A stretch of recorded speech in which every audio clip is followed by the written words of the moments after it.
നമസ്കാരം. ബംഗാളിലെ കൊൽക്കത്തയിൽ ആർജിക്കാർ മെഡിക്കൽ കോളേജിൽ ജൂനിയർ ഡോക്ടറായ പെൺകുട്ടിയുടെ ദാരുണമായ കഥ വിവരിക്കുമ്പോൾ സുപ്രീം കോടതിയിൽ ചിരിച്ച കപിൽ സിബലിനെ ശാസിച്ചുകൊണ്ട് സിബിഐക്ക് വേണ്ടി ഹാജരായ തുഷാർ മേത്ത രംഗത്തെത്തിയിരിക്കുകയാണ്.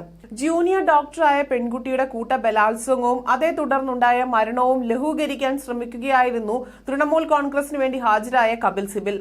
ആർജിക്കാർ മെഡിക്കൽ കോളേജിലെ പെൺകുട്ടിയുടെ കഥ പറഞ്ഞു തുടങ്ങുകയായിരുന്നു സുപ്രീം കോടതിയിൽ സിബിഐക്ക് വേണ്ടി ഹാജരായ തുഷാർ മേത്ത. ആർജിക്കാർ മെഡിക്കൽ കോളേജിൽ നിന്നും പോലീസിന് ഒരു ഫോൺ വന്നിരുന്നു. ആർജി മെഡിക്കൽ കോളേജിലെ ജൂനിയർ ഡോക്ടറായ പെൺകുട്ടി.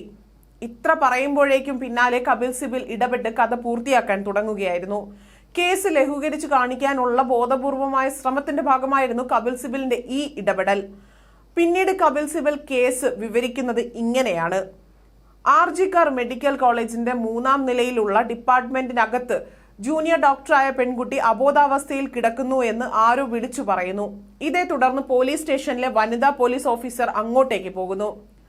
കേസിനെ കപിൽ സിബൽ ഇങ്ങനെ ലഘൂകരിച്ച് കാണിക്കുന്നതിൽ ദേഷ്യം വന്ന തുഷാർ മേത്ത പിന്നീട് ഇടപെട്ടു. ഇത് സാധാരണ ഒരു ഡയറി അല്ല. ഇവിടെ ഒരാൾക്ക് ജീവൻ നഷ്ടപ്പെട്ടിരിക്കുകയാണ്. പെൺകുട്ടി മനുഷ്യത്വ വിരുദ്ധമായും അന്തസ്സില്ലാത്ത രീതിയിലും കൂട്ടബലാത്സംഗത്തിന് ഇരയായിരിക്കുന്നു. പ്ലീസ്, നിങ്ങൾ ഇത് പറയുമ്പോൾ ചിരിക്കാതെയെങ്കിലും ഇരിക്കുക. ഇങ്ങനെയാണ് തുഷാർ മേത്ത പറഞ്ഞത്. സുപ്രീം കോടതി മുറിയിൽ നടന്ന ഈ വാഗ്വാദം വൈറലായി സമൂഹ മാധ്യമങ്ങളിൽ ഇപ്പോൾ പ്രചരിക്കുകയാണ്. നേരത്തെ കോൺഗ്രസ് അംഗമായിരുന്ന കപിൽ സിബൽ അവിടെ നിന്നും രാജിവെച്ച് മമതാ ബാനർജിയുടെ തൃണമൂൽ കോൺഗ്രസിൽ അംഗമായത് ഈയിടെയാണ്. കപിൽ സിബലിന് ഈയിടെ രാജ്യസഭാ അംഗത്വം മമതാ ബാനർജി നൽകുകയും ചെയ്തിരുന്നു. ഇതിന്റെ പ്രത്യുപകാരം എന്ന നിലയിലാണ് അദ്ദേഹം ഇപ്പോൾ ആർജിക്കാർ മെഡിക്കൽ കോളേജിൽ നടന്ന ജൂനിയർ ഡോക്ടറായ പെൺകുട്ടി നേരിടേണ്ടി വന്ന ക്രൂരമായ കൂട്ടബലാത്സംഗ കേസിൽ മമതയ്ക്ക് അനുകൂലമായി വാദിക്കാൻ എത്തിയിരിക്കുന്നത്.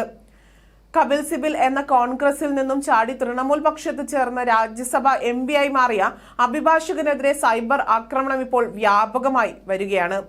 ബംഗാളിൽ ആർജിക്കാർ മെഡിക്കൽ കോളേജിലെ ജൂനിയർ ഡോക്ടർ അതിക്രൂരമായ കൂട്ടബലാത്സംഗത്തിന് ഇരയായി കൊല്ലപ്പെട്ട കേസിൽ പ്രതികൾക്ക് വേണ്ടി സുപ്രീം കോടതിയിൽ കേസ് വാദിക്കുകയാണ് ഇപ്പോൾ കപിൽ സിബൽ. കേവലം ഫീസ് ലഭിക്കാൻ മാത്രമാണ് അദ്ദേഹം പലപ്പോഴും രാജ്യ താൽപര്യങ്ങൾക്ക് വിരുദ്ധമായ കേസുകൾ വാദിക്കുന്നത്. നേരത്തെ അയോധ്യ കേസിൽ രാമക്ഷേത്രം പണിയാൻ ശ്രമിക്കുന്നവർക്കെതിരെ കപിൽ സിബൽ സുപ്രീം കോടതിയിൽ വാദിച്ചിരുന്നു.